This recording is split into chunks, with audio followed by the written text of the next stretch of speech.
Millionaire episode 50।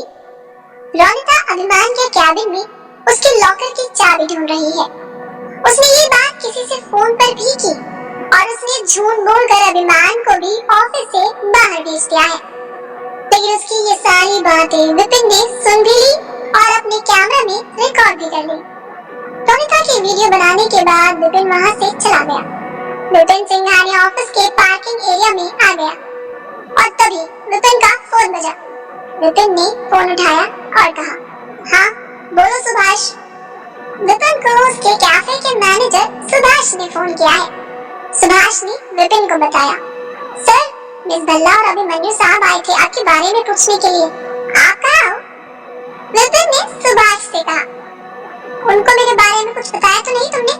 Subhash ने कहा, sir हमें खुद नहीं पता आप कहाँ हैं, वैसे आप हैं कहाँ? विपिन ने सुभाष पर चिल्लाते हुए कहा, तुमसे मतलब? मैं तुम्हारा बॉस हूँ या तुम मेरे बॉस हो? तुम्हें सारी चीज बतानी पड़ेगी।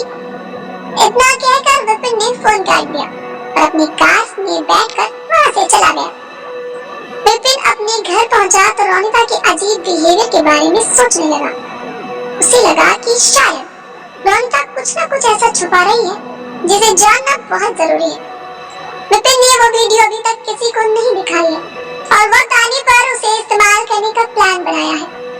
विपिन ने अभिमान से बात करने का सोचा, लेकिन फिर ख्याल आया कि रोनिता के बारे में पूरी तरह से पता लगाने के बाद ही वो अभिमान के सामने उसे एक्सपोज करेगा। अभिमान अपनी कार से मिस्टर दीक्षित के ऑफिस जा रहा है, तभी उसका फोन बजता है। अभिमान ने फोन उठाया और कहा, हेलो, यस। दूसरी तरफ से आवाज आई, hello mister Abhiman Singhania, I am mister Dikshit. Actually I want to say कि आपकी हमारी मीटिंग नहीं हो पाएगी। मैं आपके ऑफिस नहीं आ पाऊंगा, एक अर्जेंट काम आ गया है और मुझे अभी निकलना होगा। इवन मैं तो आपके ऑफिस आने के लिए निकल भी गया था, लेकिन फिर बीच रास्ते में कॉल आया और अब मुझे यूटर्न लेना पड़ रहा है। I am so sorry for inconvenience. Mister Dikshit की बातों का जवाब देते हुए अभिमान ने कहा, no it's okay mister Dikshit, but आप मेरे ऑफिस क्यों आ रहे थे? आपने तो मुझे अपने ऑफिस बुलाया था। मिस्टर दीक्षित ने अभिमान की बातों का जवाब देते हुए कहा, अरे मिस्टर अभिमान, मजाक कर रहे हैं क्या? मैं आपको अपने ऑफिस बुलाऊंगा। हमारी पहले जब बात हुई थी तो यही डिसाइड हुआ था ना कि आपके ऑफिस में आकर मैं आपसे मिलूंगा। अभिमान को कुछ समझ नहीं आया और उसने कहा, हाँ बट आपकी पीए ने तो मिस रोनिता को कॉल करके कहा था कि आपने मुझे बुलाया है। मिस्टर दीक्षित ने कहा, कैसी बातें कर रहे हैं मिस्टर अभिमान? मेरे पीए का आज सुबह ही एक्सीडेंट हो गया है। आज वो छुट्टी पर था। मुझे नहीं पता था कि वो क्यों छुट्टी पर है, और जब पता चला तो मैं उसी से मिलने के लिए जा रहा हूँ। जस्ट अभी मुझे कॉल आया था। वो कैसे कॉल कर सकता है भला?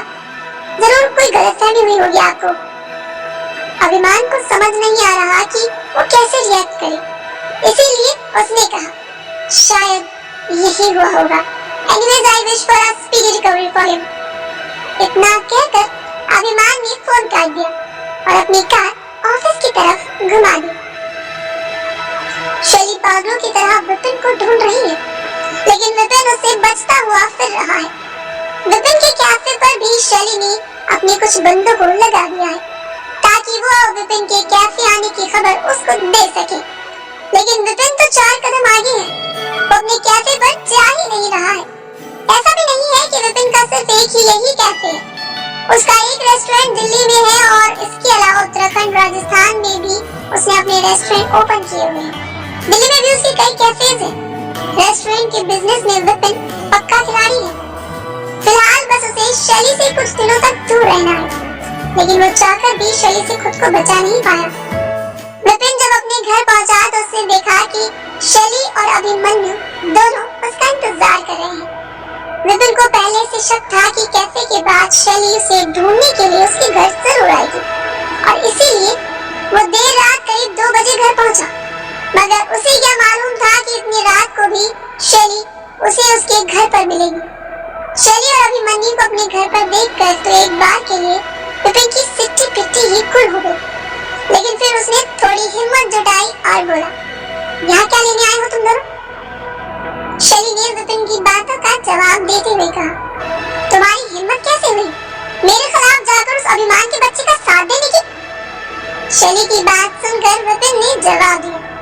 शैली, मैं तुम्हें जवाबदेह नहीं हूँ। विपिन की बात सुनकर शैली गुस्से में बोली, बेवकूफ कहीं के, खुद तो तुमने अपने पैरों पर कुल्हाड़ी मारी है, लेकिन साथ में हमें भी सूली पर चढ़ा दिया।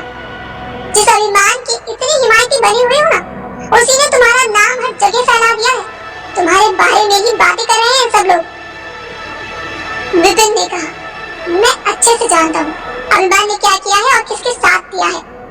तुम्हें मेरी फिक्र करने की कोई जरूरत नहीं है, तुम बस अपना सोचो। तुम्हें अंदाजा नहीं है विपिन, तुमने अपने सर पर कौन सी मुसीबत मोल ली है। शैली की बात सुनकर विपिन ने कहा, मैं यहाँ तुम्हारी बकवास सुनने के लिए नहीं बैठा हूँ। इससे पहले कि मैं गार्ड्स को बुलाऊं, मेरे घर से दफा हो जाओ। विपिन ने शैली और अभिमन्यु की बेइज्जती करके उन्हें अपने घर से बाहर निकाल दिया। शैली को विपिन के बदलते रवैये से बहुत चिढ़ मच रही है। विपिन के घर से निकलने के बाद शैली और अभिमन्यु अपनी कार में जाकर बैठ गए।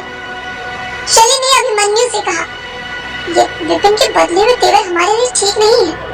हमें पता लगाना ही होगा इस विपिन को उस अभिमान के बच्चे ने कौन सी गुट्टी पिलाई है। अभिमन्यु ने शैली से कहा, इस विपिन का इलाज है मेरे पास और इसकी लगाम सीधी करनी मुझे अच्छे से आता है। शैली ने अभिमन्यु से पूछा, और वो कैसे? अभिमन्यु ने कहा, वो तुम्हें मैं कल बताऊंगा। इतना कहकर अभिमन्यु ने कार स्टार्ट की और वो दोनों वहां से चले गए। अगली सुबह विपिन सिंघानिया ऑफिस आ पहुंचा है और अभिमान के कैबिन में बैठा हुआ शैली और अभिमन्यु के बारे में बातें कर रहा है। अभिमान ने विपिन से कहा, रात के 2 बजे तुम्हारे घर आकर बैठ गए थे। विपिन ने कहा, मैं खुद शॉक्ड हूँ, सोचो शैली कितनी गुस्से में होगी। अभिमान ने जवाब दिया, सो व्हाट, तुम्हें डरने की कोई जरूरत नहीं है। तुम बस अपना इरादा मत बदल लेना और मुझे छोड़कर वापस उनकी टीम में तो बिल्कुल मत चले जाना, वरना इसका नुकसान भी तुम्हें ही भुगतना पड़ेगा। विपिन ने हिचकते हुए कहा, अरे बिल्कुल नहीं यार, कैसी बातें कर रहे हो। उस शैली पर अब मुझे बिल्कुल भी यकीन नहीं है, उसका असली चेहरा आ चुका है मेरे सामने। अभिमान और विपिन बातें कर ही रही हैं कि तभी उन दोनों की बातें सुनते सुनते रोनिता भी वहां आ गई। अभिमान कुछ कहने ही वाला है कि तभी रोनिता आ गई। रोनिता कुछ परेशान नजर आ रही है। रोनिता को परेशान देख अभिमान ने उससे पूछा, क्या हुआ रोनिता, सब ठीक है ना? रोनिता ने कहा, नहीं अभिमान, दादाजी का फोन आया है और वो दादाजी के बारे में रोनिता कुछ अर्जेंट बताने वाली है। लेकिन तभी अभिमान ने उससे पूछा, वो क्या हुआ दादाजी को? रोनिता साफ साफ बताओ।